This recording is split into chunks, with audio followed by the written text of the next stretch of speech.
बहुत दिन बाद मेरी दोस्त का मैसेज आया। मैंने उसे हाल चाल पूछा और कहा कि और बताओ, आया है ज़िंदगी में कोई पसंद तुम्हें? उसने कहा, यार मुझे मोहब्बत पर बिल्कुल यकीन नहीं था। मैं मोहब्बत के मामले में बहुत सख्त लड़की थी। मैं हमेशा से कहती थी कि मैं कभी किसी से मोहब्बत नहीं करूँगी, क्योंकि वो झूठी मोहब्बत के अंजाम से खूब वाकिफ़ थी। उसने मुझे कहा कि मोहब्बत सिर्फ नाम की मोहब्बत होती है, क्योंकि आज की मोहब्बत में सिर्फ धोखा है, फरेब है, इससे ज़्यादा कुछ नहीं। वो कहने लगी, यार लेकिन ये सब मेरी बहुत पहले की सोच थी। अचानक से मेरी ज़िंदगी में एक लड़का आया। उसने मुझसे कहा कि मैं आपसे बहुत मोहब्बत करता हूँ, लेकिन मैंने उसे मना कर दिया।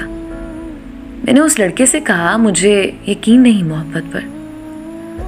उसने बहुत यकीन दिलाया अपनी मोहब्बत का।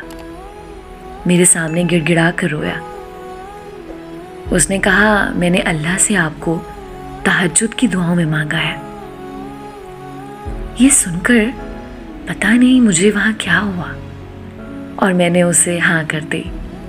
आज 5 महीने हो गए हैं, हम बहुत खुश हैं। एक दूसरे से लड़ते झगड़ते हैं, पर एक दूसरे को छोड़ नहीं सकते।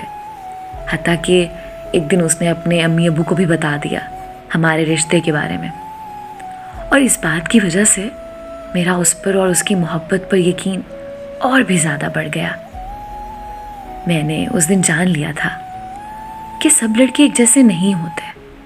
मैं बहुत खुश हूँ कि मुझे एक ऐसा लड़का मिला है जो मेरी बहुत कदर करता है, जिसने मुझे दुआओं में मांगा है। बस मेरी अल्लाह पाक से एक ही दुआ है कि सच्ची मोहब्बत करने वालों की मंजिल निकाह हो। आमीन।